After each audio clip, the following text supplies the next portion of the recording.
अध्याय 6 नागरिकता सिटीजनशिप अर्थ एवं महत्व। किसी अन्य आधुनिक राज्य की तरह भारत में दो तरह के लोग हैं, नागरिक और विदेशी।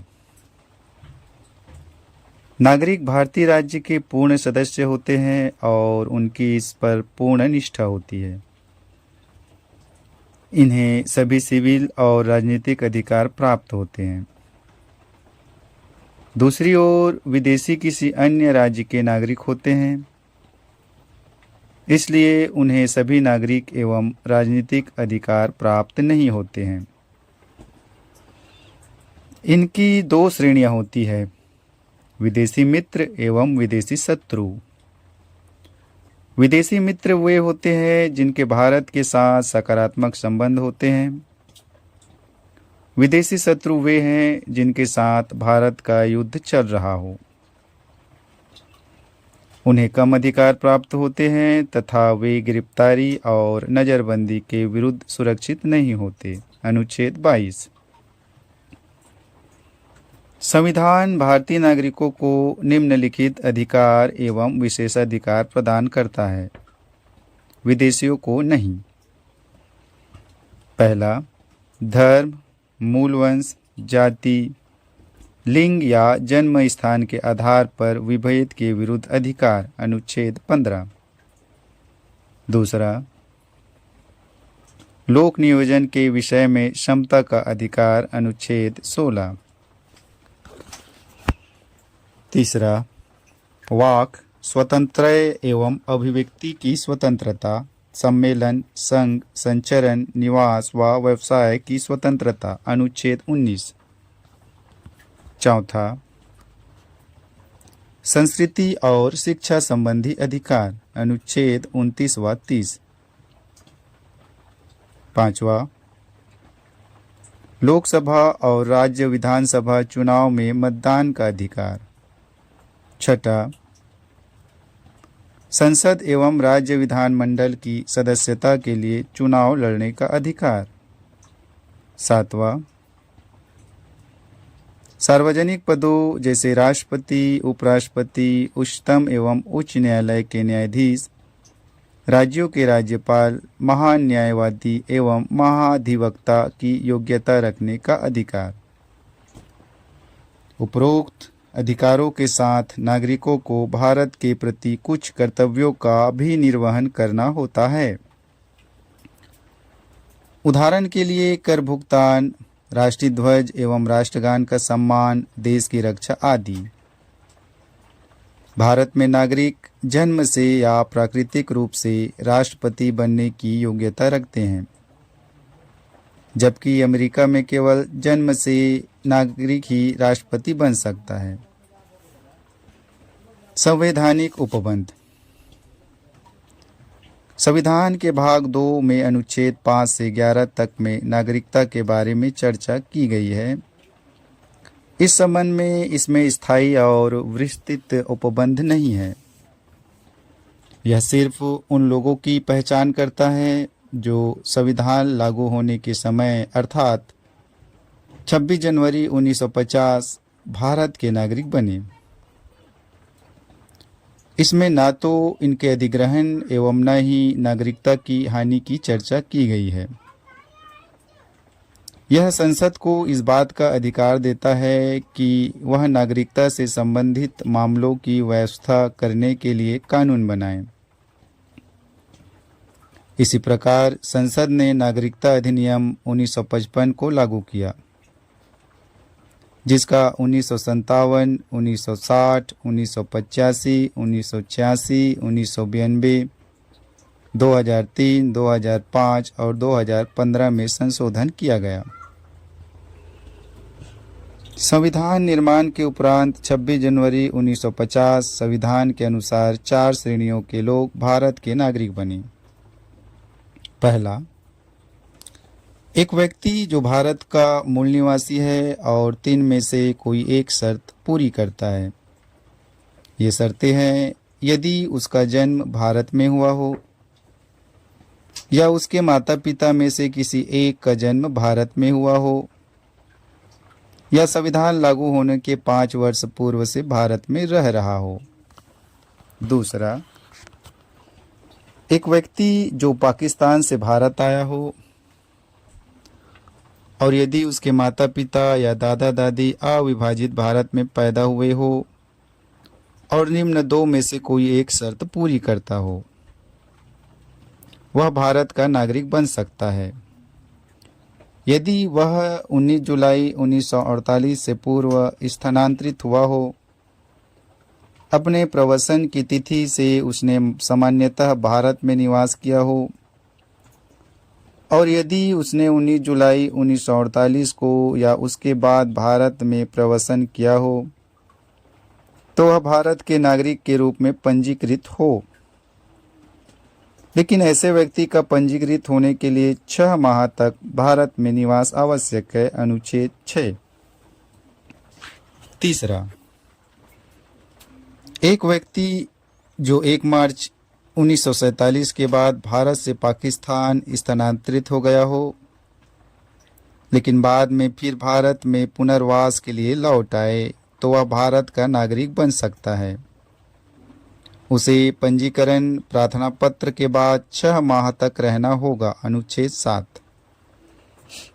चौथा, एक व्यक्ति जिसके माता पिता या दादा दादी अविभाजित भारत में पैदा हुए हो, लेकिन वह भारत के बाहर रह रहा हो, फिर भी वह भारत का नागरिक बन सकता है यदि उसने भारत के नागरिक के रूप में पंजीकरण कूटनीतिज्ञ तरीके या पार्षदी प्रतिनिधि के रूप में आवेदन किया हो।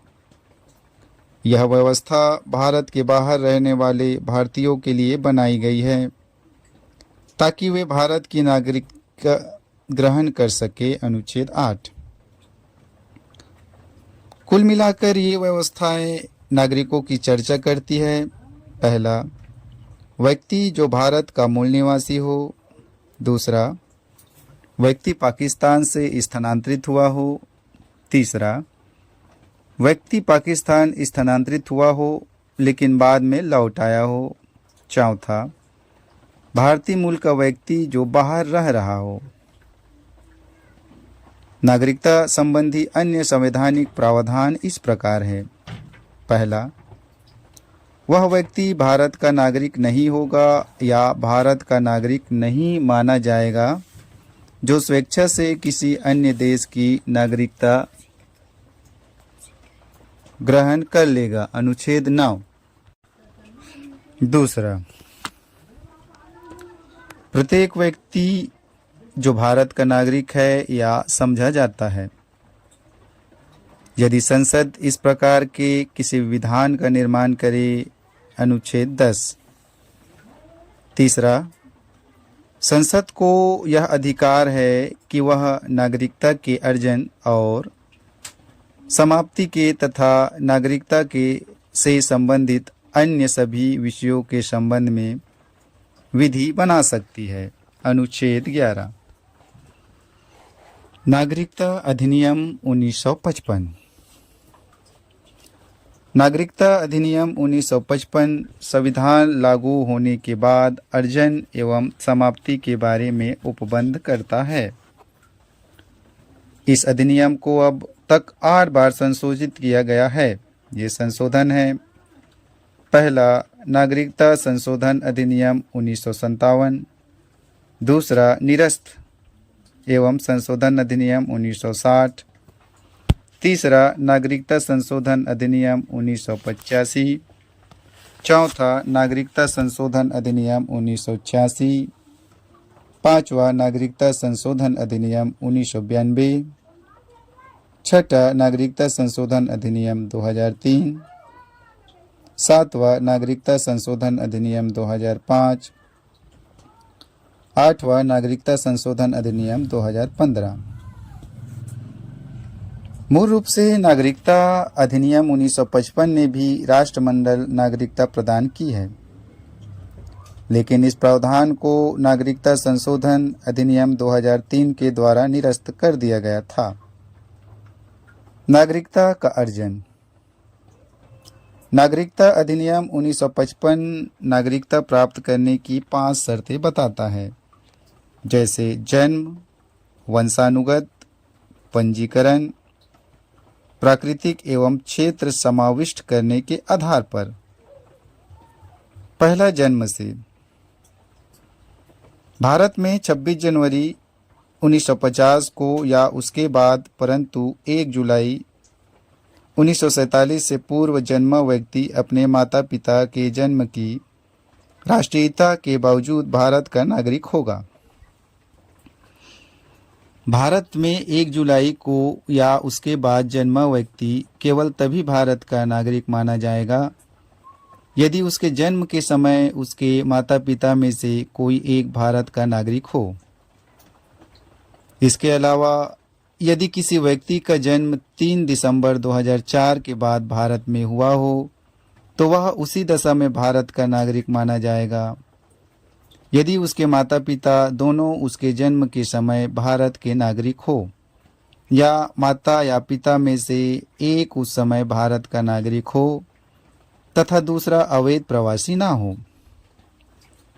भारत में पदस्थ विदेशी राजनयिक एवं शत्रु देश के बच्चों को भारत की नागरिकता अर्जन करने का अधिकार नहीं है। दूसरा, वंश के आधार पर। कोई व्यक्ति जिसका जन्म 26 जनवरी 1950 को या उसके बाद परंतु 10 दिसंबर 1992 से पूर्व भारत के बाहर हुआ हो, वह वंश के आधार पर भारत का नागरिक बन सकता है यदि उसके जन्म के समय उसका पिता भारत का नागरिक हो। यदि 10 दिसंबर 1992 को या उसके बाद यदि किसी व्यक्ति का जन्म देश से बाहर हुआ हो तो वह तभी भारत का नागरिक बन सकता है यदि उसके जन्म के समय उसके माता पिता में से कोई एक भारत का नागरिक हो। 3 दिसंबर 2004 के बाद भारत से बाहर जन्मा कोई व्यक्ति वंश के आधार पर भारत का नागरिक नहीं हो सकता यदि उसके जन्म के 1 वर्ष के भीतर भारतीय कांसुलेट में उसके जन्म का पंजीकरण न करा दिया गया हो या केंद्र सरकार की सहमति से उक्त अवधि के बाद पंजीकरण न हुआ हो। इस प्रकार के बच्चे का भारतीय कांसुलेट में पंजीयन कराते समय आवेदन पत्र में माता पिता को इस आशय का शपथ पत्र देना होगा कि उनके बच्चे के पास किसी अन्य देश का पासपोर्ट नहीं है। पुनः एक नाबालिग जो वंश के आधार पर भारत का नागरिक है, साथ ही वह किसी अन्य देश का भी नागरिक है, तब उसकी भारतीय नागरिकता समाप्त हो जाएगी जब तक कि वह अन्य देश की नागरिकता या राष्ट्रीयता का परित्याग वयस्क होने की 6 माह के अंदर नहीं कर देता। तीसरा, पंजीकरण द्वारा। केंद्र सरकार आवेदन प्राप्त होने पर किसी व्यक्ति अवैध प्रवासी न हो को भारत के नागरिक के रूप में पंजीकृत कर सकती है यदि वह निम्नांकित श्रेणियों में से किसी से संबंध हो। नामतः का भारतीय मूल का व्यक्ति जो नागरिकता प्राप्ति का आवेदन देने से ठीक पूर्व 7 वर्ष भारत में रह चुका हो। ख भारतीय मूल का वह व्यक्ति जो अविभाजित भारत के बाहर या किसी अन्य देश में अन्यत्र रह रहा हो। ग वह व्यक्ति जिसने भारतीय नागरिक से विवाह किया हो और वह पंजीयन के लिए प्रार्थना पत्र देने से पूर्व 7 वर्ष से भारत में रह रहा हो। घ भारत के नागरिक के नाबालिग बच्चे। ड कोई व्यक्ति जो पूरी आयु तथा क्षमता का हो तथा उसके माता पिता भारत के नागरिक के रूप में पंजीकृत हो। च कोई व्यक्ति जो पूरी आयु तथा क्षमता का हो तथा वह या उसके माता पिता स्वतंत्र भारत के नागरिक के रूप में पंजीकृत हो या वह पंजीकरण का इस प्रकार का आवेदन देने से 12 महीने से साधारणतः निवास कर रहा हो। 6 कोई व्यक्ति जो पूरी आयु तथा क्षमता का हो तथा वह समुद्र पार किसी देश के नागरिक के रूप में 5 वर्ष से पंजीकृत हो या तथा वह पंजीकरण का इस प्रकार का आवेदन देने से 12 महीने से साधारणतः निवास कर पा रहा हो। 12वां, इनमें से ज़्यादातर अधिकार स्वयं प्रवर्तित है, जबकि कुछ को कानून की मदद से प्रभावी बनाया जाता है।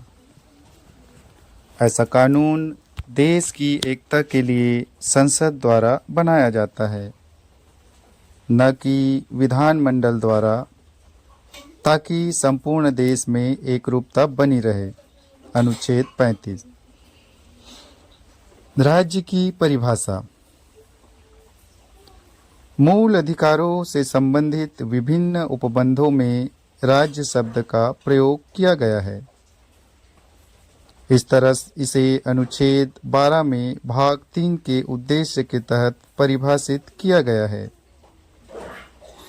इसके अनुसार राज्य में निम्नलिखित शामिल है: आ, कार्यकारी एवं विधायी अंगों को संघीय सरकार में क्रियान्वित करने वाली सरकार और भारत की संसद।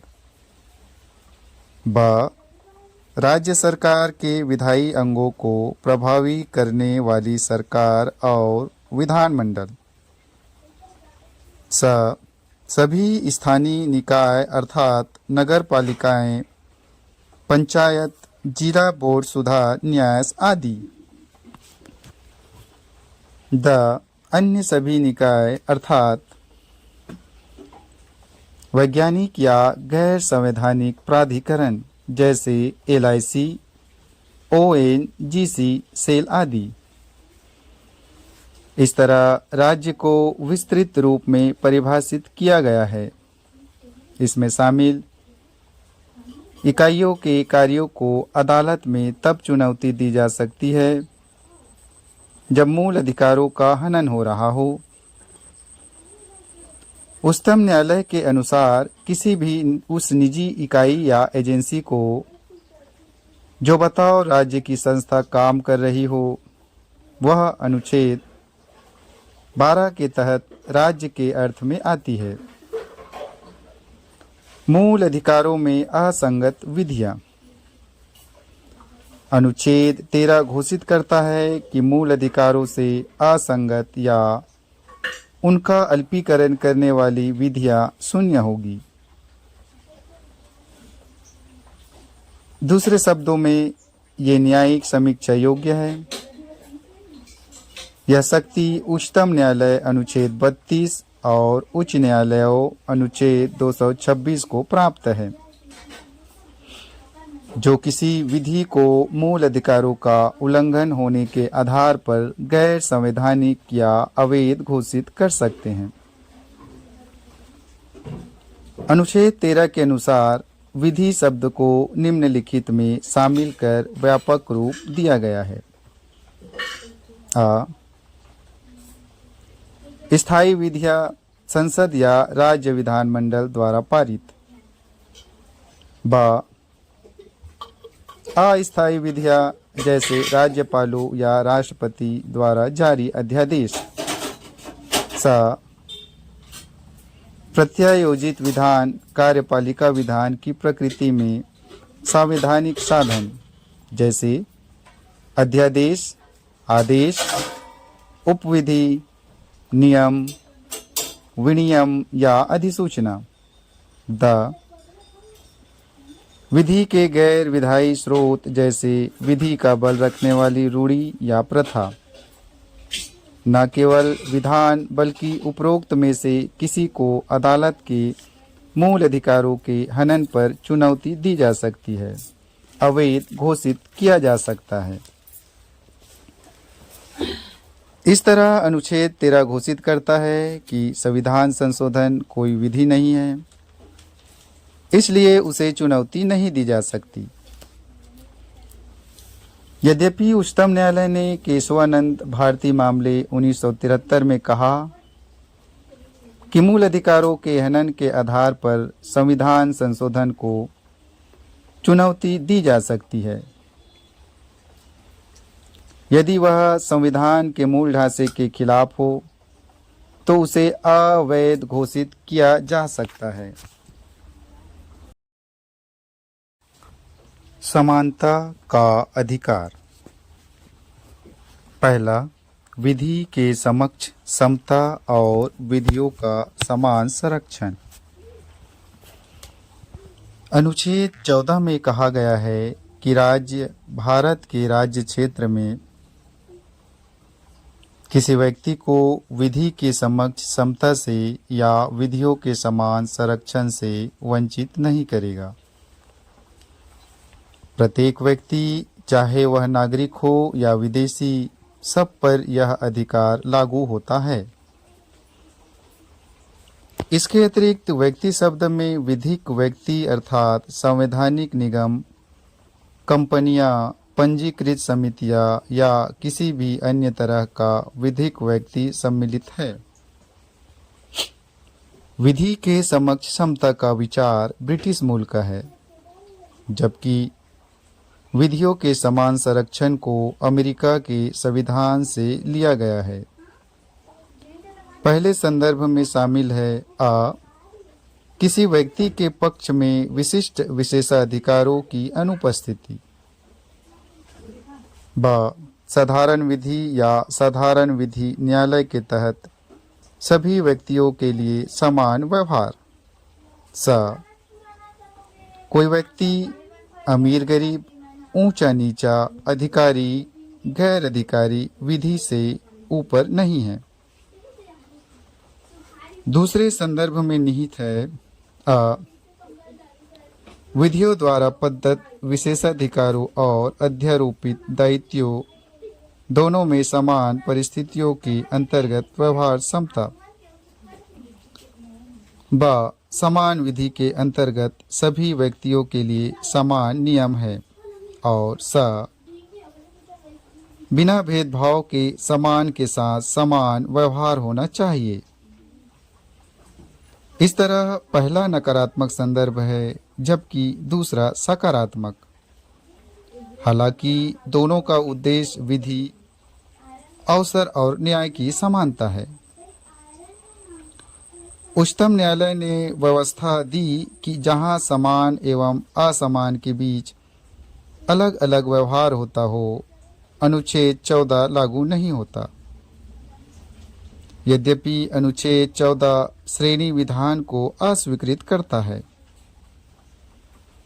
यह विधि द्वारा व्यक्तियों, वस्तुओं और लेन देनों के तर्कसंगत वर्गीकरण को स्वीकृत करता है, लेकिन वर्गीकरण विवेक शून्य, बनावटी नहीं होना चाहिए, बल्कि विवेकपूर्ण, सशक्त और पृथक होना चाहिए।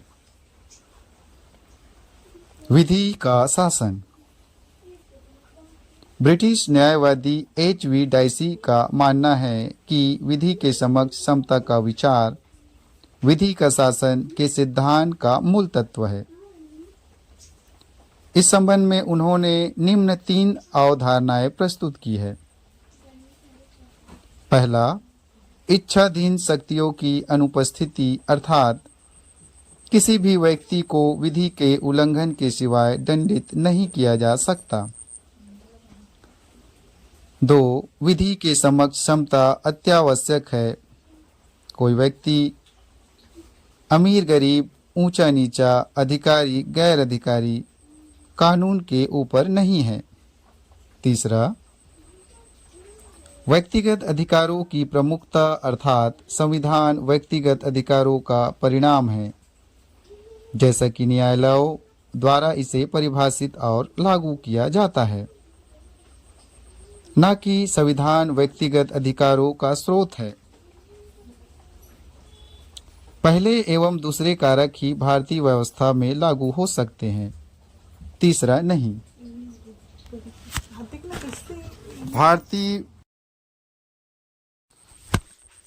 भारतीय व्यवस्था में संविधान ही भारत में व्यक्तिगत अधिकार का स्रोत है। सर्वोच्च न्यायालय का मानना है कि अनुच्छेद 14 के अंतर्गत उल्लिखित विधि का शासन ही संविधान का मूलभूत तत्व है। इसलिए इसे किसी भी तरह, यहाँ तक कि संशोधन के द्वारा भी समाप्त नहीं किया जा सकता है। समता के अपवाद। विधि के समक्ष समता का नियम पूर्ण नहीं है तथा इसके लिए कई संवैधानिक निषेध एवं अन्य अपवाद है। इनका वर्णन इस प्रकार है। पहला, भारत के राष्ट्रपति एवं राज्यपालों को निम्न शक्तियां प्राप्त है अनुच्छेद 361 के अंतर्गत। पहला, राष्ट्रपति या राज्यपाल अपने कार्यकाल में किए गए किसी कार्य या लिए गए किसी निर्णय के प्रति देश के किसी भी न्यायालय में जवाबदेह नहीं होंगे। दूसरा, राष्ट्रपति या राज्यपाल के विरुद्ध उसकी पदावधि के दौरान किसी न्यायालय में किसी भी प्रकार की दंडिक कार्यवाही प्रारंभ या चालू नहीं रखी जाएगी। तीसरा, राष्ट्रपति या राज्यपाल की पदावधि के दौरान उसकी गिरफ्तारी या कारावास के लिए किसी न्यायालय से कोई प्रक्रिया प्रारंभ नहीं की जा सकती। चौथा, राष्ट्रपति या राज्यपाल पर उनके कार्यकाल के दौरान व्यक्तिगत सामर्थ्य से किए गए किसी कार्य के लिए किसी भी न्यायालय में दीवानी का मुकदमा नहीं चलाया जा सकता है। हाँ, यदि इस प्रकार का कोई मुकदमा चलाया जाता है तो उन्हें इसकी सूचना देने के 2 माह बाद ही ऐसा किया जा सकता है। दूसरा, कोई भी व्यक्ति यदि संसद के या राज्य विधानसभा के दोनों सदनों में से किसी एक की सत्य कार्यवाही से संबंधित विषय वस्तु का प्रकाशन समाचार पत्र में या रेडियो या टेलीविजन में करता है तो उस पर किसी भी प्रकार की दीवानी या फौजदारी का मुकदमा देश के किसी भी न्यायालय में नहीं चलाया जा सकेगा अनुच्छेद 361 का। तीसरा, संसद में या उसकी किसी समिति में संसद के किसी सदस्य द्वारा कही गई किसी बात या दिए गए किसी मत के संबंध में उसके विरुद्ध किसी न्यायालय में कोई कार्यवाही नहीं की जाएगी अनुच्छेद 105। चौथा, राज्य के विधानमंडल में या उसकी किसी समिति में विधानमंडल के किसी सदस्य द्वारा कही गई किसी बात या दिए गए किसी मत के संबंध में उसके विरुद्ध न्यायालय में कोई कार्यवाही नहीं की जाएगी अनुच्छेद 194। पांचवा, अनुच्छेद 31 का अनुच्छेद 14 का अपवाद है। इसके अनुसार किसी राज्य विधानमंडल द्वारा नीति निर्देशक तत्वों के क्रियान्वयन के संबंध में यदि कोई नियम बनाया जाता है जिसमें अनुच्छेद 39 की उपधारा ख या उपधारा ग का समावेश है तो उसे आधार पर चुनौती नहीं दी जा सकती कि वे अनुच्छेद 14 का उल्लंघन करते हैं। इस बारे में सर्वोच्च न्यायालय का कहना है कि जहां अनुच्छेद 31 का आता है वहां से अनुच्छेद 14 चला जाता है। छठा, विदेशी संप्रभु शासक राजदूत एवं कूटनीतिक व्यक्ति दीवानी एवं फौजदारी मुकदमों से मुक्त होंगे। सातवां, संयुक्त राष्ट्र संघ एवं इसकी एजेंसियों को भी कूटनीति मुक्ति प्राप्त है। दूसरा, कुछ आधारों पर विभेद का प्रतिषेध। अनुच्छेद 15 में यह व्यवस्था दी गई है कि राज्य किसी नागरिक के प्रति केवल मूल धर्म, मूल वंश, जाति, लिंग या जन्म स्थान को लेकर विभेद नहीं करेगा। इसमें दो कठोर शब्दों की व्यवस्था है, विभेद और केवल। विभेद का अभिप्राय किसी के विरुद्ध विपरीत मामला या अन्य के प्रति उसके पक्ष में न रहना, और केवल शब्द का अभिप्राय है कि अन्य आधारों पर मतभेद किया जा सकता है। अनुच्छेद 15 की दूसरी व्यवस्था में कहा गया है कि कोई नागरिक केवल धर्म, मूल वंश, जाति, लिंग, जन्म स्थान या इनमें से किसी के आधार पर का दुकानों, सार्वजनिक भोजनालयों, होटलों और सार्वजनिक मनोरंजन के स्थानों में प्रवेश या खाप पूर्णतः या भागतः राज्य निधि से पोषित या साधारण जनता के प्रयोग के लिए समर्पित कुओं, तालाबों, स्नान घाटों, दायित्वों, निर्बंधन या शर्त के अधीन नहीं होगा। यह प्रावधान राज्य एवं व्यक्ति दोनों के विरुद्ध विभेद का प्रतिषेध करता है, जबकि पहले प्रावधान में केवल राज्य के विरुद्ध ही प्रतिषेध का वर्णन है। विभेद से प्रतिषेध के इस सामान्य नियम के निम्न 3 अपवाद है। आ, राज्य को इस बात की अनुमति होगी कि वह बच्चों या महिलाओं के लिए विशेष व्यवस्था करे। उदाहरण के लिए स्थानीय निकायों में महिलाओं के लिए आरक्षण की व्यवस्था एवं बच्चों के लिए निःशुल्क शिक्षा की व्यवस्था शामिल है। बा, राज्य को इसकी अनुमति होती है कि वह सामाजिक और शैक्षणिक रूप से पिछड़े वर्गों या अनुसूचित जाति एवं जनजाति के विकास के लिए कोई विशेष उपबंध करे।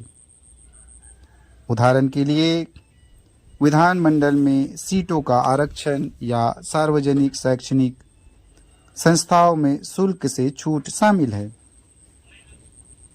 साहब,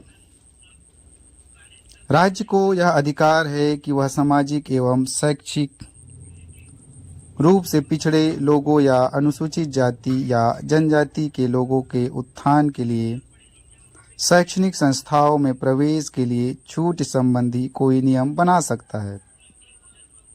ये शैक्षणिक संस्थान राज्य से अनुदान प्राप्त निजी या अल्पसंख्यक किसी भी प्रकार के हो सकते हैं। अंतिम प्रावधान को संविधान के 93 संशोधन 2005 द्वारा शामिल किया गया है। इस प्रावधान के क्रियान्वयन के लिए केंद्र सरकार ने केंद्रीय शैक्षणिक संस्थान प्रवेश में आरक्षण अधिनियम 2006 पारित किया है, जिसके अंतर्गत पिछड़े वर्ग के छात्रों के लिए सभी उच्च शैक्षणिक संस्थानों में 27 सीटें आरक्षित की गई है। इनमें IIT एवं IIM जैसे संस्थान भी शामिल है। अप्रैल 2008 में उच्चतम न्यायालय ने दोनों अधिनियमों की वैधता पर मुहर लगा दी है, लेकिन न्यायालय ने केंद्र सरकार को यह आदेश दिया है कि वह इसमें क्रीमी लेयर के सिद्धांत का पालन करे। क्रीमी लेयर पिछड़े वर्ग के विभिन्न तबकों के छात्र क्रीमी लेयर में आते हैं, जिन्हें इस आरक्षण का लाभ नहीं मिलेगा। ये तबके हैं: पहला, संवैधानिक पद धारण करने वाले व्यक्ति जैसे कि राष्ट्रपति, उपराष्ट्रपति, उच्चतम एवं उच्च न्यायालय के न्यायाधीश, संघ लोक सेवा आयोग के अध्यक्ष एवं सदस्य, राज्य लोक सेवा आयोग के अध्यक्ष एवं सदस्य, मुख्य निर्वाचन आयुक्त, नियंत्रण एवं महालेखा परीक्षक आदि। दूसरा, वर्ग ए या ग्रुप ए तथा ग्रुप बी की सेवा के क्लास 2 अधिकारी जो कि केंद्रीय या राज्य सेवाओं में हैं। इसके अलावा सार्वजनिक प्रतिष्ठानों, बैंकों, बीमा कंपनियों, विश्वविद्यालयों आदि में पदस्थ समकक्ष अधिकारी आदि। यह नियम निजी कंपनियों में कार्यरत अधिकारियों पर भी लागू होता है। तीसरा, सेना में कर्नल या उससे ऊपर के रैंक का अधिकारी या नौसेना, वायुसेना एवं अर्धसैनिक बलों के समान रैंक का अधिकारी। चौथा,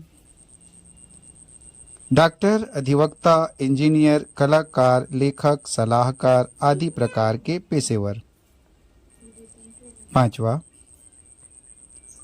व्यापार, वाणिज्य एवं उद्योग में लगे व्यक्ति। छठा, शहरी क्षेत्रों में जिन लोगों के पास भवन हैं तथा जिनके पास एक निश्चित सीमा से अधिक की कृषि भूमि या रिक्त भूमि रखने वाले। 7, जिन लोगों की सालाना आय 4.5 लाख से अधिक है या जिनके पास एक छूट सीमा से अधिक की संपत्ति है। 1993 में जबकि मलाईदार परत हदबंदी लागू की गई, यह 1 लाख थी। बाद में 2004 में इसे बढ़ाकर 2.5 लाख तथा 2008 में 4.5 लाख एवं 6 लाख रुपये 2013 में किया गया।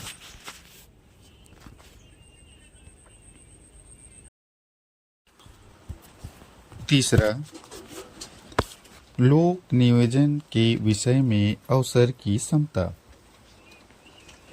अनुच्छेद 16 में राज्य के अधीन किसी पद पर नियोजन या नियुक्ति से संबंधित विषयों में सभी नागरिकों के लिए अवसर की समता होगी। किसी भी नागरिक के साथ भेदभाव नहीं किया जा सकता। यह केवल धर्म, वंश, जाति, लिंग, जन्म का स्थान या निवास के स्थान के आधार पर राज्य के किसी भी रोजगार एवं कार्यालय के लिए अयोग्य नहीं ठहराया जाएगा।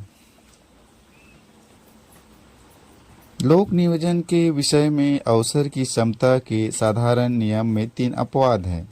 अ, संसद किसी विशेष रोजगार के लिए निवास की शर्त आरोपित कर सकती है, जैसा कि सार्वजनिक रोजगार जिसमें निवास की जरूरत हो। अधिनियम 1957 कुछ वर्ष बाद 1974 में समाप्त हो गया। इस समय आंध्र प्रदेश एवं तेलंगाना के अतिरिक्त किसी अन्य राज्य में यह व्यवस्था नहीं है।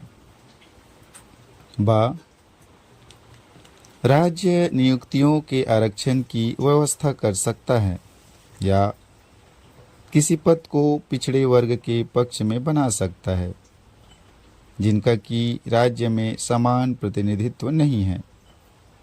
सा, विधि के तहत किसी संस्था या इसके कार्यकारी परिषद के सदस्य या किसी की धार्मिक आधार पर व्यवस्था की जा सकती है। मंडल आयोग और उसके परिणाम। वर्ष 1979 में मोरारजी देसाई सरकार ने द्वितीय पिछड़ा वर्ग आयोग का गठन संसद सदस्य बीपी मंडल की अध्यक्षता में किया। अनुच्छेद 340 के तहत संविधान पिछड़े वर्गों के लोगों की शैक्षणिक एवं सामाजिक स्थिति की जांच करते हुए उनकी उन्नति के लिए सुझाव प्रस्तुत करने की व्यवस्था करता है। आयोग ने अपनी रिपोर्ट 1980 में प्रस्तुत की और 3743 जातियों की पहचान की जो सामाजिक एवं शैक्षणिक आधार पर पिछड़ी थी। जनसंख्या में उनका हिस्सा करीब 52% था, जिसमें अनुसूचित जाति एवं जनजाति शामिल नहीं है।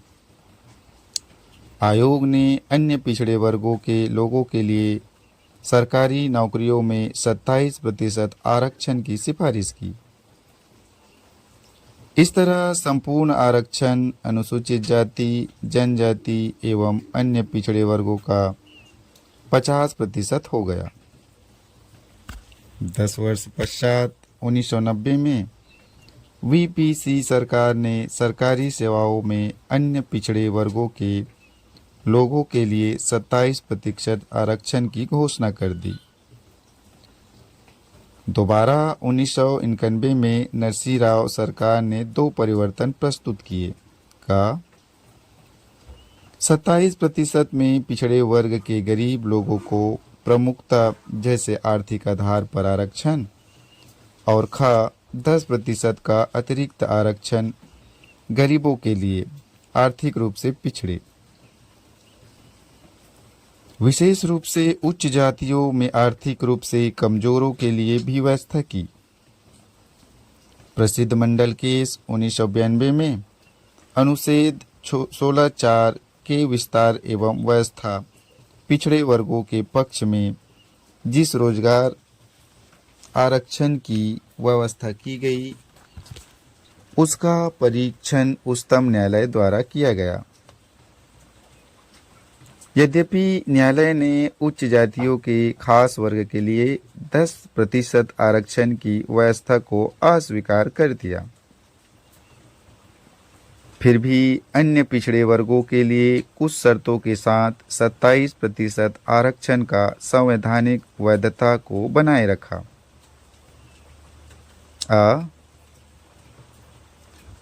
अन्य पिछड़े वर्गों के क्रीमी लेयर से संबंधित लोगों को आरक्षण की सुविधा से बाहर रखा जाना चाहिए। प्रोन्नति में कोई आरक्षण नहीं। आरक्षण की व्यवस्था केवल शुरुआती नियुक्ति के समय होनी चाहिए। प्रोन्नति के लिए कोई खास आरक्षण केवल 5 वर्षों तक लागू रह सकता है, 1997 तक। केवल कुछ असाधारण परिस्थितियों को छोड़कर कुल आरक्षित कोटा 50% से ज़्यादा नहीं होना चाहिए। यह नियम प्रत्येक वर्ष लागू होना चाहिए। आगे ले जाने का नियम, कैरी फॉरवर्ड नियम, रिक्त पदों बैकलॉग के लिए वैध रहेगा, लेकिन इसमें भी 50% के सिद्धांत का उल्लंघन नहीं होना चाहिए। अन्य पिछड़े वर्गों की सूची में अति जोड़ या न्यून जोड़ के परीक्षण के लिए एक स्थायी गैर विधायी इकाई होनी चाहिए। उच्चतम न्यायालय की उपरोक्त व्यवस्था के बाद सरकार ने निम्नलिखित कदम उठाए। अन्य पिछड़े वर्गों में क्रीमी लेयर की पहचान के लिए रामनंदन समिति का गठन किया। इसने 1993 में अपनी रिपोर्ट प्रस्तुत की, जिसे स्वीकार कर लिया गया।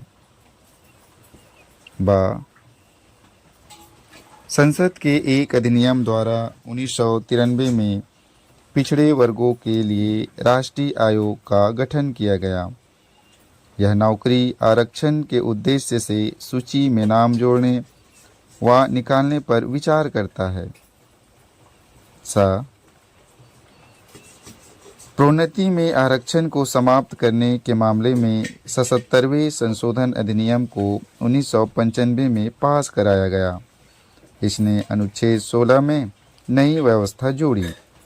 इसके तहत राज्यों को शक्ति प्रदान की गई कि राज्य सेवाओं में पर्याप्त प्रतिनिधित्व न होने की स्थिति में राज्य के अंतर्गत सेवाओं में अनुसूचित जाति और अनुसूचित जनजाति को प्रोन्नति में आरक्षण दिया जा सकता है।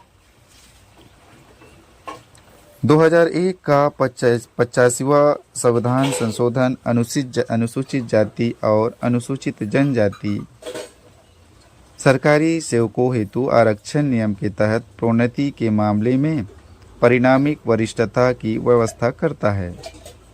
इसे पूर्वगामी जून 1955 से प्रभावी किया गया।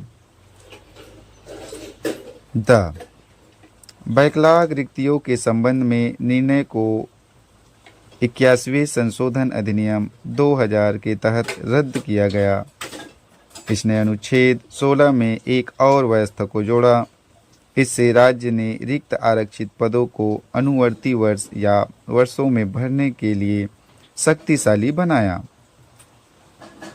इस तरह के आरक्षित वर्ग को उस वर्ष के जिसमें भर्तियां हुई साथ नहीं जोड़ा गया, ताकि आरक्षण की 50% की सीमा का पालन किया जा सके।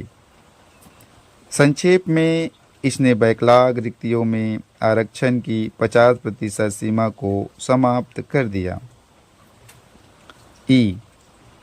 76वें संशोधन अधिनियम 1994 ने तमिलनाडु आरक्षण अधिनियम 1994 9वीं सूची में न्यायिक समीक्षा के तहत 69% आरक्षण को 50% के स्थान पर स्थापित कर दिया गया।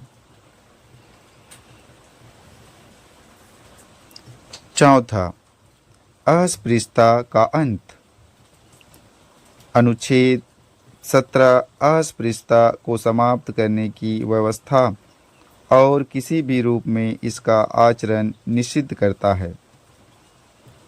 अस्पृश्यता से उपजी किसी निर्योग्यता को लागू करना अपराध होगा, जो विधि अनुसार दंडनीय होगा। 1976 में अस्पृश्यता अपराध अधिनियम 1955 में मूलभूत संशोधन किया गया और इसको नया नाम नागरिक अधिकारों की रक्षा अधिनियम 1955 दिया गया तथा इसमें विस्तार कर दंडिक उपबंध और सख्त बनाए गए।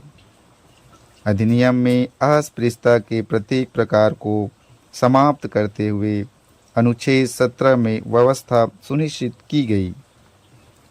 अस्पृश्यता शब्द को न तो संविधान में और न ही अधिनियम में परिभाषित किया गया। हालांकि मैसूर उच्च न्यायालय ने अनुच्छेद 17 के मामले में व्यवस्था दी कि शाब्दिक एवं व्याकरणिक समझ से परे इसका प्रयोग ऐतिहासिक है। इसका संदर्भ है कि कुछ वर्गों के कुछ लोगों को उनके जन्म एवं कुछ जातियों के आधार सामाजिक निर्योग्यता, अतः यह कुछ व्यक्तियों के सामाजिक बहिष्कार और धर्म संबंधी सेवाओं इत्यादि से इनका बहिष्कार नहीं है। जन अधिकार सुरक्षा अधिनियम 1955 के अंतर्गत छुआछूत को दंडनीय अपराध घोषित किया गया। इसके तहत 6 माह का कारावास या 500 रुपये का दंड अथवा दोनों शामिल है। जो व्यक्ति इसके तहत दोषी करार दिया जाए उसे संसद या राज्य विधानमंडल चुनाव के लिए अयोग्य करार देने की व्यवस्था की गई। का यह अधिनियम निम्नलिखित को अपराध मानता है। का किसी व्यक्ति को सार्वजनिक पूजा स्थल में प्रवेश से रोकना या कहीं पर पूजा से रोकना। खा परंपरागत धार्मिक, दार्शनिक या अन्य आधार पर अस्पृश्यता को न्यायोचित ठहराना। ग किसी दुकान, होटल या सार्वजनिक मनोरंजन स्थल में प्रवेश से इनकार करना। घ अस्पृश्यता के आधार पर अनुसूचित जाति के किसी व्यक्ति की बेइज्जती करना। अड़ा अस्पतालों, शैक्षणिक संस्थाओं या हॉस्टल में सार्वजनिक हित के लिए प्रवेश से रोकना। च प्रत्यक्ष या अप्रत्यक्ष रूप से अस्पृश्यता को मानना। छ किसी व्यक्ति को सामान बिक्री या सेवाएं देने से रोकना। उच्चतम न्यायालय ने अनुच्छेद 17 के तहत यह व्यवस्था दी कि यह अधिकार निजी व्यक्ति और राज्य का संवैधानिक दायित्व होगा कि इस अधिकार के हनन को रोकने के लिए जरूरी कदम उठाए। 5वां, उपाधियों का अंत। अनुच्छेद 18 उपाधियों का अंत करता है और इस संबंध में 4 प्रावधान करता है। पहला, यह निषेध करता है कि राज्य सेना या विद्या संबंधी सम्मान के सिवाय और कोई उपाधि प्रदान नहीं करेगा। दूसरा, यह निषेध करता है कि भारत का कोई नागरिक विदेशी राज्य से कोई उपाधि प्राप्त नहीं करेगा। तीसरा, कोई विदेशी राज्य के अधीन लाभ या विश्वास के किसी पद को धारण करते हुए किसी विदेशी राज्य से कोई भी उपाधि राष्ट्रपति की सहमति के बिना स्वीकार नहीं करेगा। चौथा, राज्य के अधीन लाभ या विश्वास का पद धारण करने वाला कोई व्यक्ति किसी विदेशी राज्य से या उसके अधीन किसी रूप में कोई भेंट, उपलब्धि या पद राष्ट्रपति की सहमति के बिना स्वीकार नहीं करेगा। उपरोक्त प्रावधानों में यह स्पष्ट किया गया है कि औपनिवेशिक राज्य के समय दिए जाने वाले वंशानुगत पद जैसे महाराजा, राज बहादुर, राय बहादुर, राज साहब, दीवान बहादुर आदि को अनुच्छेद 18 के तहत प्रतिबंधित किया गया, क्योंकि ये सब राज्य के समक्ष समानता के अधिकार के विरुद्ध थे। 1996 में उच्चतम न्यायालय ने जिन उपलब्धियों की संवैधानिक वैधता को उचित ठहराया था, उनमें पद्म विभूषण, पद्म भूषण एवं पद्मश्री है। न्यायालय ने कहा कि ये पुरस्कार उपाधि नहीं है तथा अनुच्छेद 18 में वर्णित प्रावधानों का इनसे उल्लंघन नहीं होता है। इस तरह ये समानता के सिद्धांत के प्रतिकूल नहीं है। हालांकि यह भी व्यवस्था की गई कि पुरस्कार पाने वालों के नाम के प्रत्यय या उपसर्ग के रूप में इनका इस्तेमाल नहीं होना चाहिए, अन्यथा उन्हें पुरस्कारों को त्यागना होगा। इन राष्ट्रीय पुरस्कारों की संस्थापना 1954 में हुई। 1977 में मोरारजी देसाई के नेतृत्व वाली जनता पार्टी ने उनका क्रम तोड़ दिया, लेकिन 1980 में इंदिरा गांधी सरकार द्वारा उन्हें पुनः प्रारंभ कर दिया गया।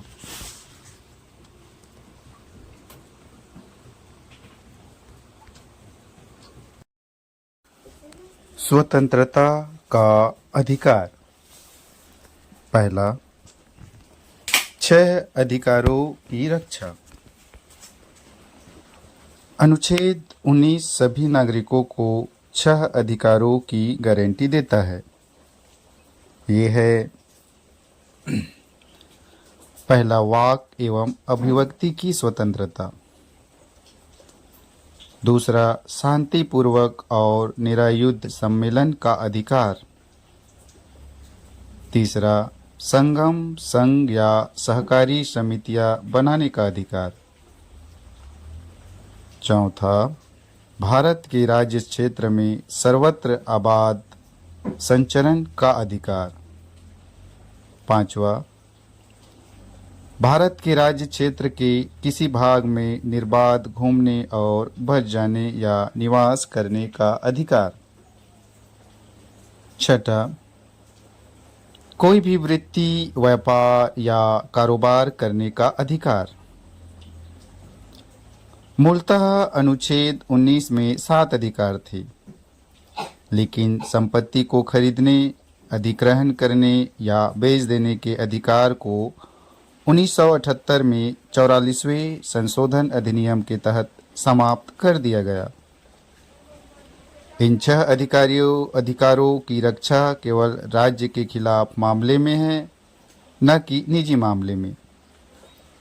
अर्थात ये अधिकार केवल नागरिकों और कंपनी के शेयर धारकों के लिए है, न कि विदेशी या कानून लोगों जैसे कंपनियों या परिषदों के लिए। राज्य इन 6 अधिकारों पर अनुच्छेद 19 में उल्लिखित आधारों पर उचित प्रतिबंध लगा सकता है।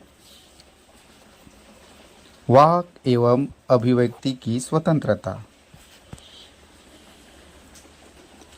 यह प्रत्येक नागरिक को अभिव्यक्ति दर्शाने, मत देने, विश्वास एवं अभियोग लगाने की मौखिक, लिखित, छिपे हुए मामलों पर स्वतंत्रता देता है। उच्चतम न्यायालय ने वाक एवं अभिव्यक्ति की स्वतंत्रता में निम्नलिखित को सम्मिलित किया। पहला, अपने या किसी अन्य के विचारों को प्रसारित करने का अधिकार। दूसरा, प्रेस की स्वतंत्रता। तीसरा, व्यावसायिक विज्ञापन की स्वतंत्रता। चौथा, फोन टैपिंग के विरुद्ध अधिकार। पांचवा, प्रसारित प्रसारित करने का अधिकार अर्थात सरकार का इलेक्ट्रॉनिक मीडिया पर एकाधिकार नहीं है। छठा,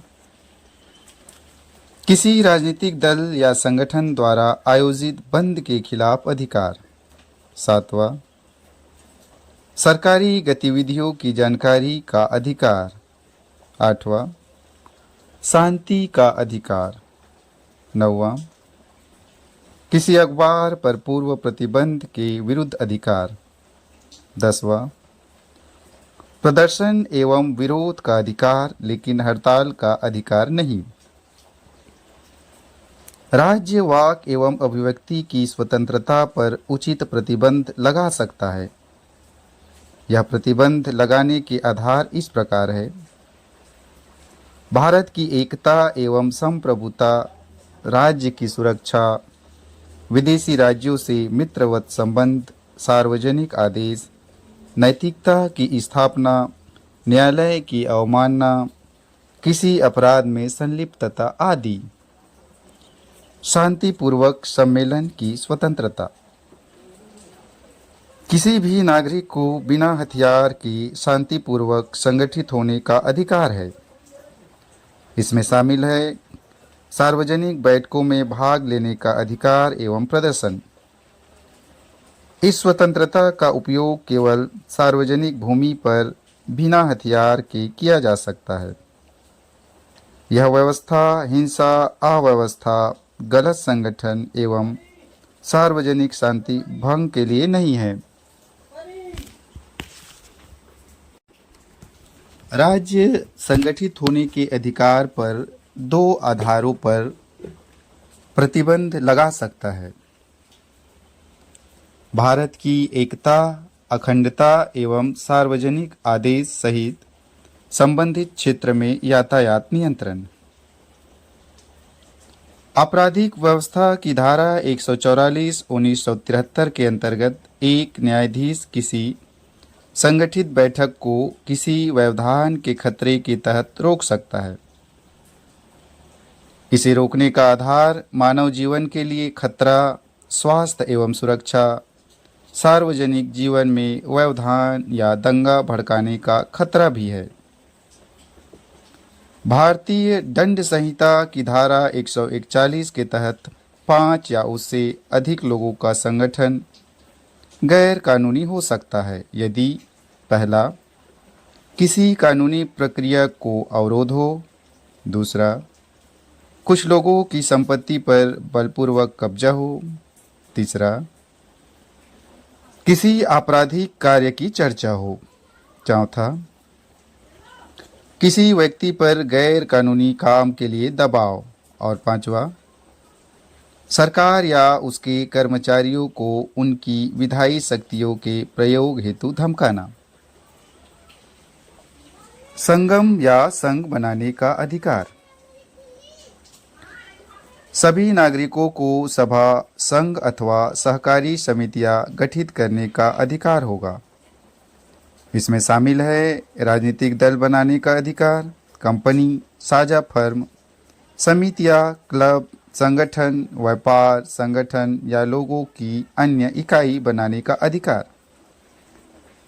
यह न केवल संगम या संघ बनाने का अधिकार प्रदान करता है वरन उन्हें नियमित रूप से संचालित करने का अधिकार भी प्रदान करता है। इसके अतिरिक्त यह संगम या संघ बनाने या उसमें शामिल होने के नकारात्मक अधिकार को भी शामिल करता है। इस अधिकार पर भी राज्य द्वारा युक्तियुक्त प्रतिबंध लगाया जा सकता है। इसके आधार है भारत की एकता एवं संप्रभुता, सार्वजनिक आदेश एवं नैतिकता। इन प्रतिबंधों का आधार है कि नागरिकों को कानूनी प्रक्रियाओं के तहत कानून समस्त उद्देश्यों के लिए संगम या संघ बनाने का अधिकार है। तथापि किसी संगम की स्वीकारोक्ति मूल अधिकार नहीं है। उच्चतम न्यायालय ने व्यवस्था दी कि श्रम संगठनों को मोल भाव करने, हड़ताल एवं तालाबंदी करने का कोई अधिकार नहीं है। हड़ताल के अधिकार को उपयुक्त औद्योगिक कानून के तहत नियंत्रित किया जा सकता है। अबाध संचरण की स्वतंत्रता। यह स्वतंत्रता प्रत्येक नागरिक को देश के किसी भी हिस्से में संचरण का अधिकार प्रदान करती है।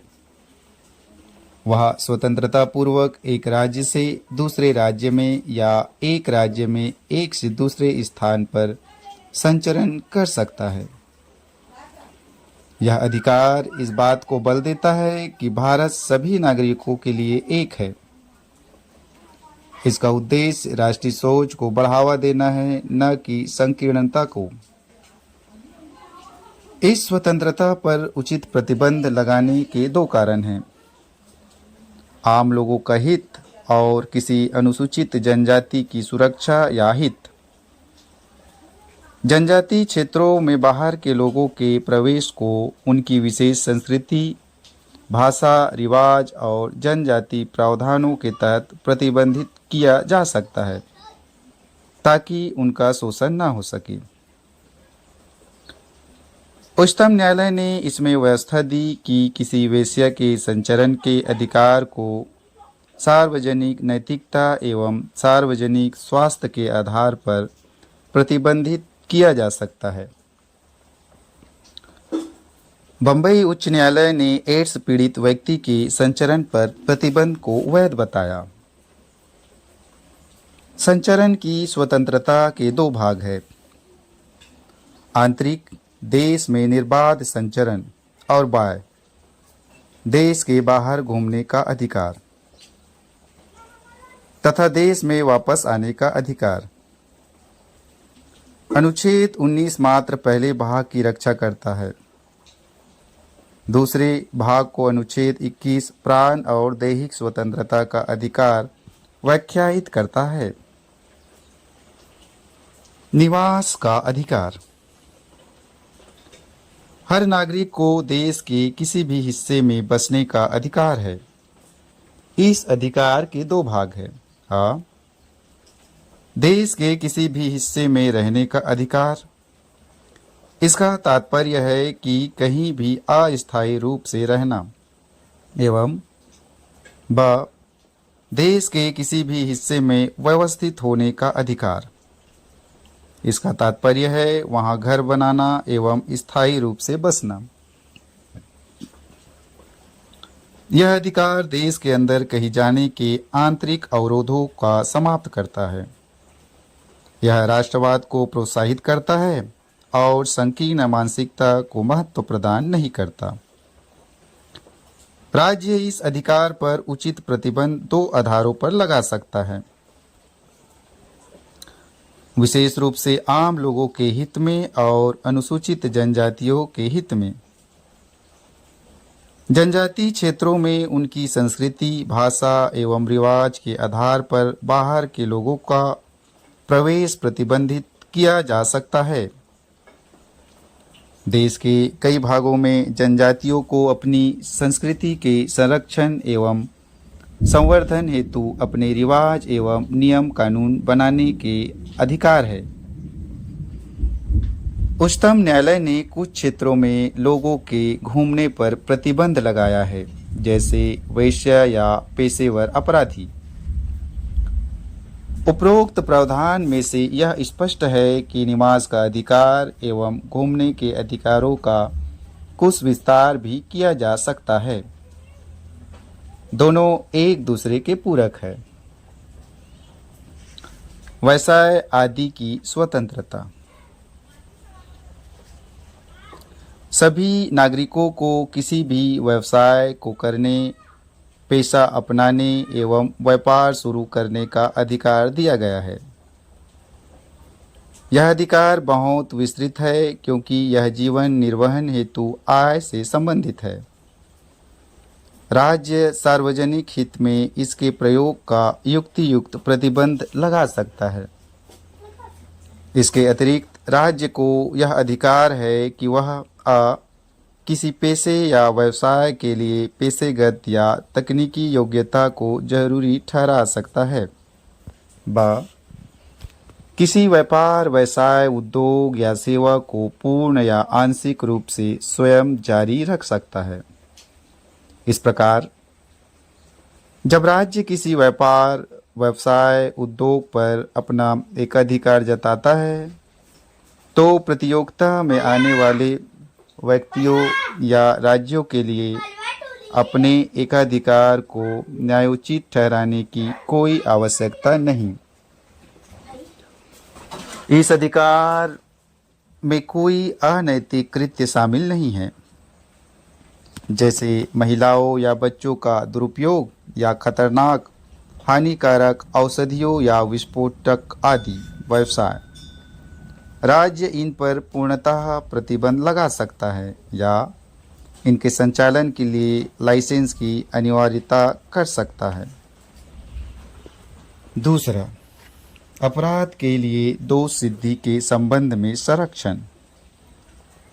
अनुच्छेद 20 किसी भी अभियुक्त या दोषी करार व्यक्ति, चाहे वह नागरिक हो या विदेशी या कंपनी व परिषद का कानूनी व्यक्ति हो, उसके विरुद्ध मनमाने और अतिरिक्त दंड से संरक्षण प्रदान करता है। इस संबंध में 3 व्यवस्थाएं हैं। आ, कोई पूर्व पद प्रभाव कानून नहीं। कोई व्यक्ति किसी व्यक्ति अपराध के लिए तब तक सिद्ध दोष नहीं ठहराया जाएगा जब तक कि उसने ऐसा कोई कार्य करने के समय जो अपराध के रूप में आरोपित है किसी प्रवृत्त विधि का अतिक्रमण नहीं किया है, या 2 उससे अधिक शक्ति का भागी नहीं होगा जो उस अपराध के लिए जाने के समय प्रवृत्त विधि के अधीन अधिरोपित की जा सकती थी। दोहरी क्षति नहीं। किसी व्यक्ति को एक ही अपराध के लिए एक बार से अधिक अभियोजित और दंडित नहीं किया जाएगा। स्व अभिशंसन नहीं। किसी अपराध के लिए अभियुक्त किसी व्यक्ति को स्वयं अपने विरुद्ध साक्षी होने के लिए बाध्य नहीं किया जाएगा। एक पूर्व पद प्रभाव कानून वह है जो पूर्व व्यापी प्रभाव से दंड अध्यारोपित करता है, अर्थात किए गए कृत्यों पर या जो ऐसे कृत्यों हेतु दंड को बढ़ाता है। अनुच्छेद 20 के पहले प्रावधान के अंतर्गत इस तरह के क्रियान्वयन पर रोक है। हालांकि इस तरह की सीमाएं केवल आपराधिक कानूनों में ही है, न कि सामान्य सिविल अधिकार या कर कानूनों में। दूसरे शब्दों में, जन उत्तरदायित्व या एक कर को पूर्वव्यापी रूप में लगाया जा सकता है। इसके अतिरिक्त इस तरह की व्यवस्था अपराध, दोष या सजा सुनाए जाने के मौकों पर आपराधिक कानूनों पर प्रभावी रहती है। अंततः सुरक्षा व्यवस्था के तहत बचाव के मामले में एक व्यक्ति की सुरक्षा की मांग के आधार पर नहीं की जा सकती। दोहरी क्षति के विरुद्ध सुरक्षा का मामला सिर्फ एक कानूनी न्यायालय या न्यायिक अधिकरण में ही उठाया जा सकता है। दूसरे शब्दों में, यह विभागीय या प्रशासनिक सुनवाई में लागू नहीं हो सकता, चूंकि ये न्यायिक प्रकृति के नहीं है। स्व अभिशंसन के संबंध में मौखिक और प्रलेखी साक्ष्य दोनों में संरक्षण प्राप्त है, हालांकि यह विस्तारित नहीं किया जा सकता।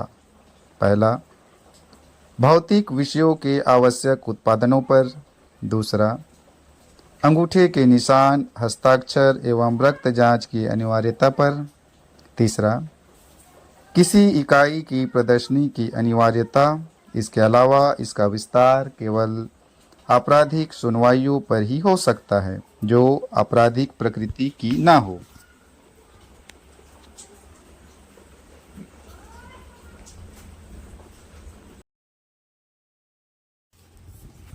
प्राण। तीसरा, प्राण एवं दैहिक स्वतंत्रता। अनुच्छेद 21 में घोषणा की गई है कि किसी व्यक्ति को उसके प्राण या दैहिक स्वतंत्रता से विधि द्वारा स्थापित प्रक्रिया के अनुसार ही वंचित किया जाएगा, अन्यथा नहीं। प्रसिद्ध गोपालन मामले 1950 में उच्चतम न्यायालय ने अनुच्छेद 21 की सूक्ष्म व्याख्या की। इसमें व्यवस्था की गई कि अनुच्छेद 21 के तहत सिर्फ मनमानी कार्यकारी प्रक्रिया के विरुद्ध सुरक्षा उपलब्ध है, न कि विधानमंडलीय प्रक्रिया के विरुद्ध। इसका मतलब राज्य प्राण एवं दैहिक स्वतंत्रता के अधिकार को कानूनी आधार पर रोक सकता है। ऐसा इसलिए है क्योंकि अनुच्छेद 21 की अभिव्यक्ति विधि द्वारा स्थापित प्रक्रिया अमेरिका के संविधान में अभिव्यक्ति विधि की विधिवत प्रक्रिया से भिन्न है। इस तरह कानून की वैधता एवं उसकी व्यवस्था पर अकारण अन्यायपूर्ण आधार पर प्रश्न नहीं उठाया जा सकता। उच्चतम न्यायालय ने व्यवस्था दी कि व्यक्तिगत स्वतंत्रता का मतलब सिर्फ एक व्यक्ति की शारीरिक एवं निजी स्वतंत्रता से है। लेकिन मेनका मामले 1978 में उच्चतम न्यायालय ने अनुच्छेद 21 के तहत गोपालन मामले में अपने फैसले को पलट दिया। अतः न्यायालय ने व्यवस्था दी कि प्राण और दैहिक स्वतंत्रता को उचित एवं न्यायपूर्ण मामले के आधार पर रोका जा सकता है। इसके प्रभाव में अनुच्छेद 21 के तहत सुरक्षा केवल मनमानी कार्यकारी क्रिया पर ही उपलब्ध नहीं, बल्कि विधानमंडलीय क्रिया के विरुद्ध भी उपलब्ध है। न्यायालय ने प्राण की स्वतंत्रता की व्याख्या करते हुए कहा, इसके विस्तार का आशय है कि एक व्यक्ति की प्राण स्वतंत्रता में अधिकारों के कई प्रकार हैं। इसमें प्राण के अधिकार को शारीरिक बंधनों में नहीं बांधा गया, बल्कि इसमें मानवीय सम्मान और इससे जुड़े अन्य पहलुओं को भी रखा गया। उच्चतम न्यायालय ने मेनका मामले में अपने फैसले को दोबारा स्थापित किया। इसमें अनुच्छेद 21 के भाग के रूप में निम्नलिखित अधिकारों की घोषणा की। पहला, मानवीय प्रतिष्ठा के साथ जीने का अधिकार। दूसरा, स्वच्छ पर्यावरण, प्रदूषण रहित जल एवं वायु में जीने का अधिकार एवं हानिकारक उद्योगों के विरुद्ध सुरक्षा। तीसरा, जीवन का अधिकार। चौथा, निजता का अधिकार। पांचवा, आश्रय का अधिकार। छठा, स्वास्थ्य का अधिकार। सातवां, 14 वर्ष की उम्र तक निःशुल्क शिक्षा का अधिकार। आठवां, निःशुल्क कानूनी सहायता का अधिकार। नौवां, अकेले कारावास में बंद होने के विरुद्ध अधिकार। 10वां, त्वरित सुनवाई का अधिकार। 11वां, हथकड़ी लगाने के विरुद्ध अधिकार। 12वां, अमानवीय व्यवहार के विरुद्ध अधिकार। 13, देर से फांसी के विरुद्ध अधिकार। 14, विदेश यात्रा करने का अधिकार। 15, बंधुआ मजदूरी करने के विरुद्ध अधिकार। 16, हिरासत में शोषण के विरुद्ध अधिकार। 17, आपातकालीन चिकित्सा सुविधा का अधिकार। 18, सरकारी अस्पतालों में समय पर उचित इलाज का अधिकार। 19, राज्य के बाहर न जाने का अधिकार। 20, निष्पक्ष सुनवाई का अधिकार। 21, कैदी के लिए जीवन की आवश्यकताओं का अधिकार। 22, महिलाओं के साथ आदर व सम्मान पूर्वक व्यवहार करने का अधिकार। 23, सार्वजनिक फांसी के विरुद्ध अधिकार। 24, सुनवाई का अधिकार। 25, सूचना का अधिकार। 26, प्रतिष्ठा का अधिकार। 27, दो सिद्धि वाले न्यायालय आदेश से अपील का अधिकार। 28, सामाजिक सुरक्षा तथा परिवार के संरक्षण का अधिकार। 29, सामाजिक एवं आर्थिक न्याय एवं सशक्तिकरण का अधिकार। 20, बार कैंटर्स के विरुद्ध अधिकार। 31 जीवन बीमा पॉलिसी के विनियोग का अधिकार, 32 शयन का अधिकार, 33 शोर प्रदूषण से मुक्ति का अधिकार और 34 विद्युत बिजली का अधिकार। चौथा, शिक्षा का अधिकार। अनुच्छेद 21 का में घोषणा की गई है कि राज्य 6 से 14 वर्ष तक की कम उम्र के बच्चों को निःशुल्क एवं अनिवार्य शिक्षा उपलब्ध कराएगा। इसका निर्धारण राज्य करेगा। इस प्रकार यह व्यवस्था केवल आवश्यक शिक्षा के एक मूल अधिकार के अंतर्गत है, न कि उच्च या व्यावसायिक शिक्षा के संदर्भ में।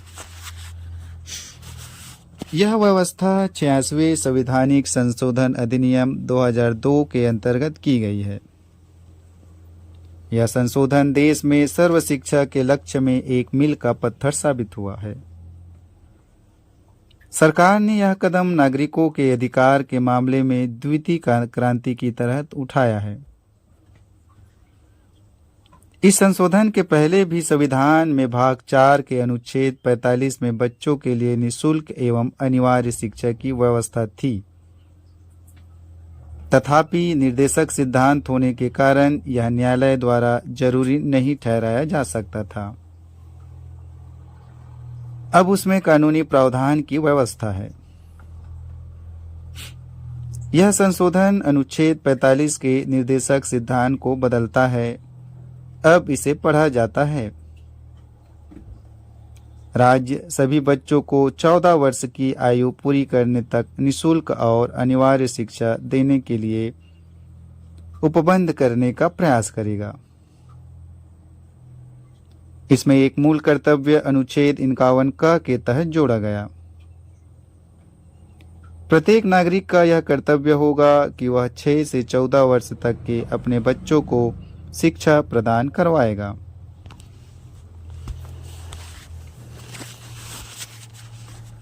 उन्नीस में उच्चतम न्यायालय ने अनुच्छेद 21 के अंतर्गत स्वयं जीवन के अधिकार में प्राथमिक शिक्षा को मूल अधिकार में जोड़ा।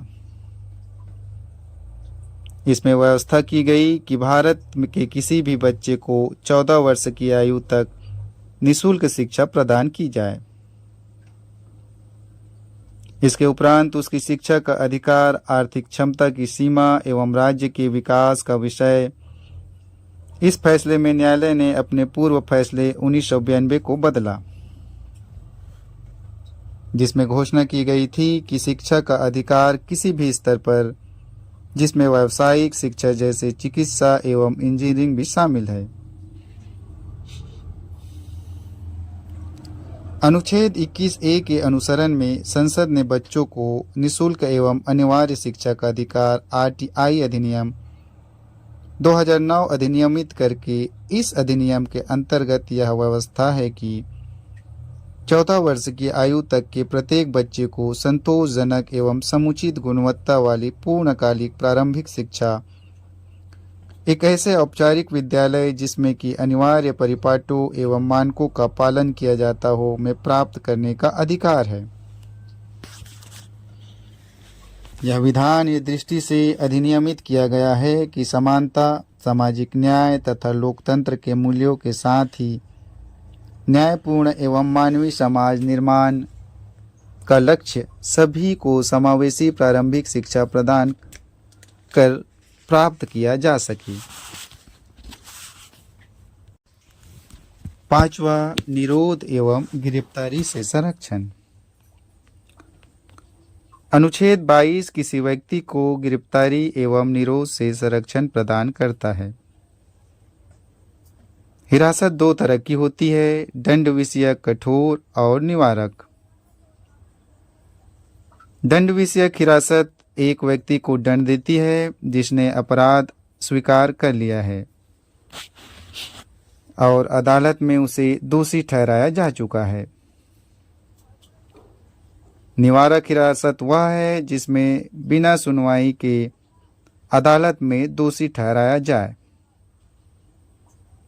इसका उद्देश्य किसी व्यक्ति को पिछले अपराध पर दंडित न कर भविष्य में ऐसे अपराध न करने की चेतावनी देने जैसा है। इस तरह निवारक हिरासत केवल शक के आधार पर एहतियाती होती है। अनुच्छेद 22 के दो भाग हैं।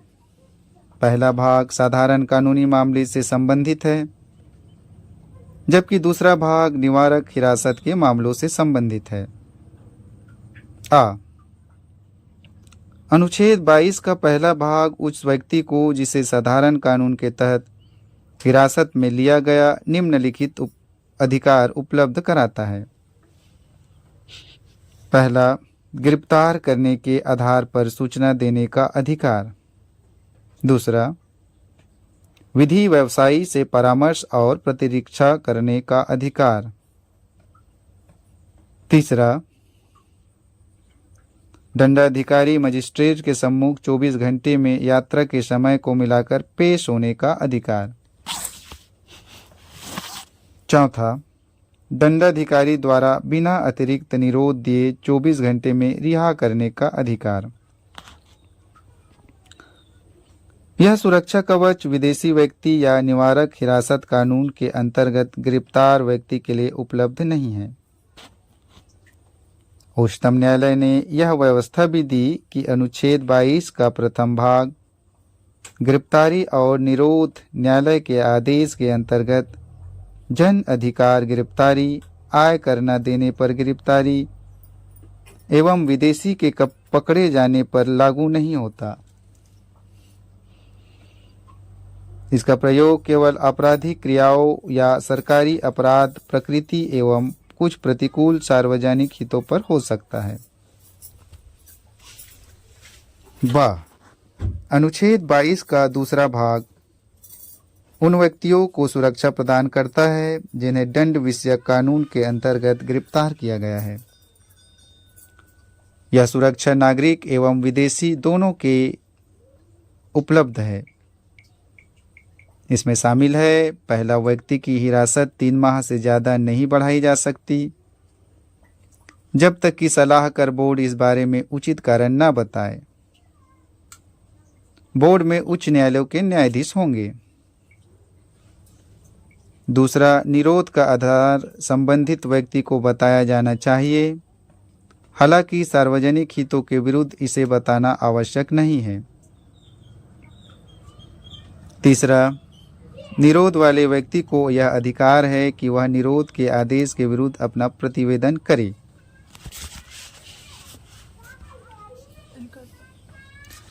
अनुच्छेद 22 संसद को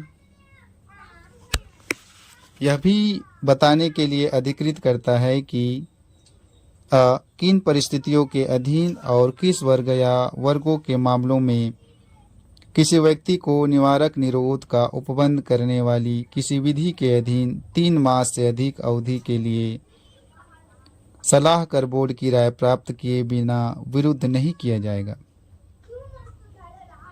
ख, किसी वर्ग या वर्गों के मामले में कितनी अधिकतम अवधि के लिए किसी व्यक्ति को निवारक निरोध का उपबंध करने वाली किसी विधि के अधीन विरुद्ध किया जा सकेगा। ग, जांच में सलाहकार बोर्ड द्वारा अनुसरण की जाने वाली प्रक्रिया। 44वें संविधान संशोधन अधिनियम 1978 द्वारा निरोध की अवधि को बिना सलाहकार बोर्ड की राय के 3 से 2 माह कर दिया गया है। हालांकि यह व्यवस्था अब भी प्रयोग में नहीं आई, जबकि निरोध का मूल अवधि 3 माह की अब भी जारी है। संविधान ने हिरासत मामले में वैधानिक शक्तियों को संसद एवं विधानमंडल के बीच विभक्त किया है। संसद के पास निवारक निरोध, रक्षा, विदेश मामलों एवं भारत की सुरक्षा के संबंध में विशेष अधिकार है। संसद एवं विधानमंडल दोनों को आवश्यक वस्तुओं की आपूर्ति सुनिश्चित करने, सार्वजनिक व्यवस्था बनाए रखने एवं राज्य की सुरक्षा मामले आदि पर हिरासत संबंधी कानून बनाने का अधिकार है। निवारक निरोध कानून जिन्हें संसद द्वारा बनाया गया। निवारक निरोध कानून, जिन्हें संसद द्वारा बनाया गया पहला निवारक निरोध अधिनियम 1950 जो 1969 में समाप्त हो गया।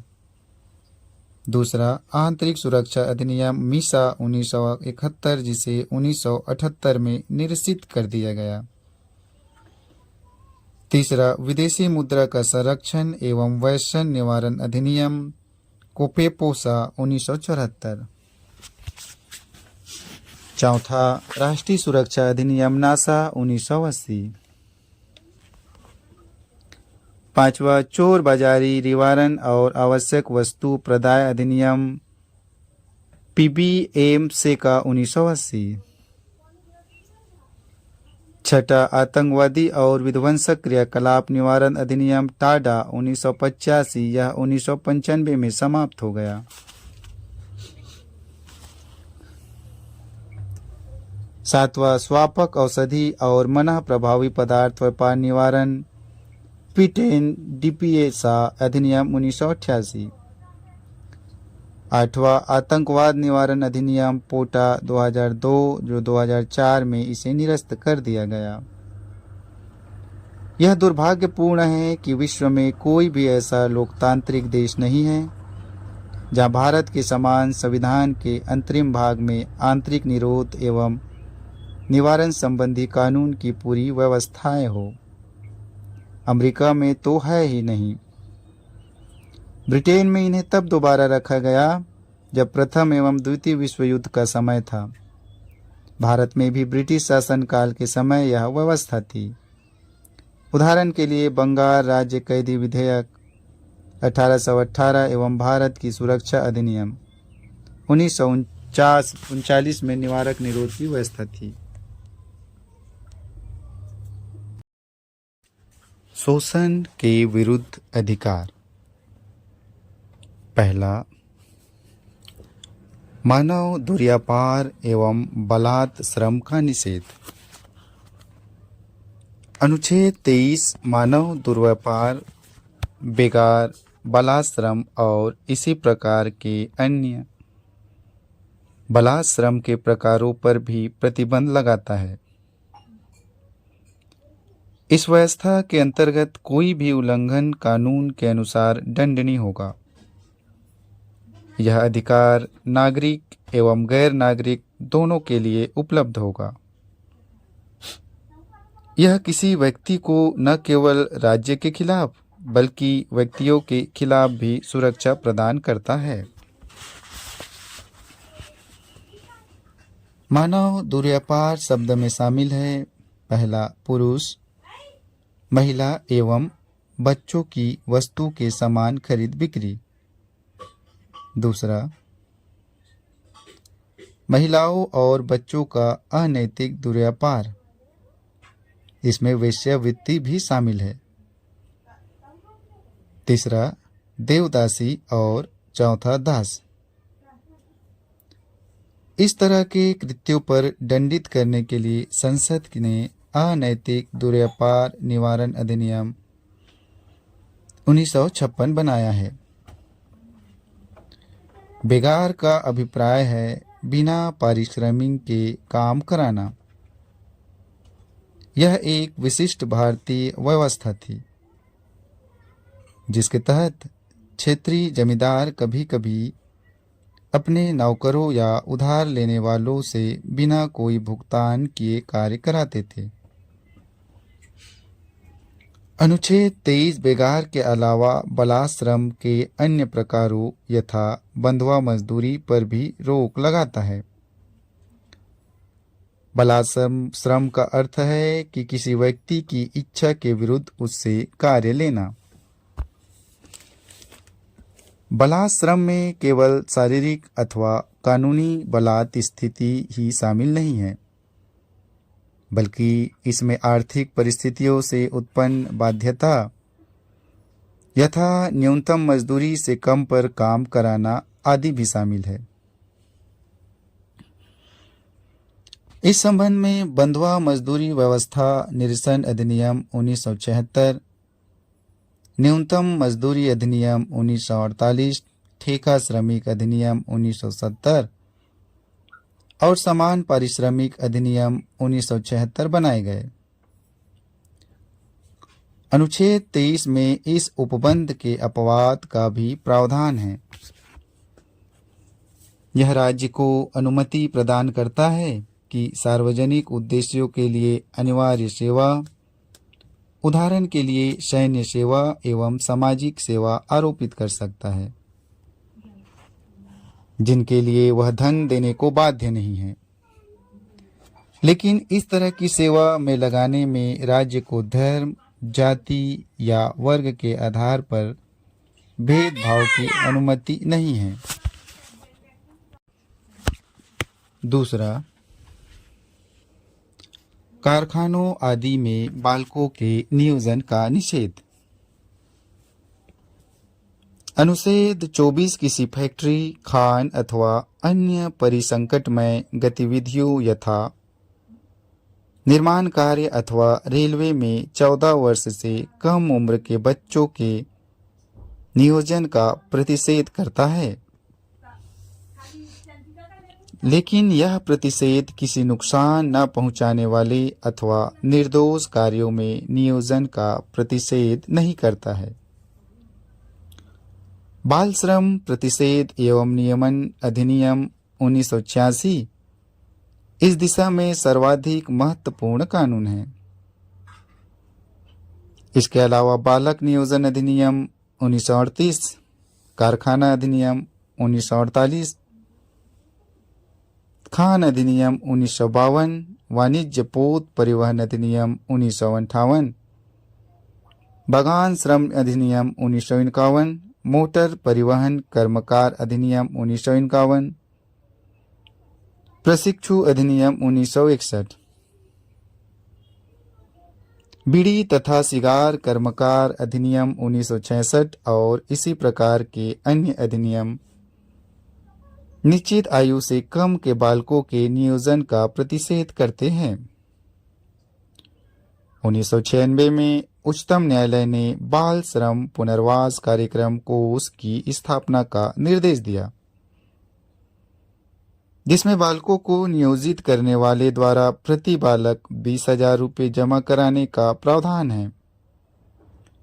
इसने बच्चों की शिक्षा, स्वास्थ्य एवं पोषण में भी सुधार के लिए निर्देश दिए। बालक अधिकार संरक्षण आयोग अधिनियम 2005 बालकों के अधिकारों के संरक्षण के लिए एक राष्ट्रीय आयोग और राज्य आयोगों की स्थापना और बालकों के विरुद्ध अपराधों अथवा बालक अधिकारों के उल्लंघन पर शीघ्र विचरण के लिए अधिनियमित किया गया।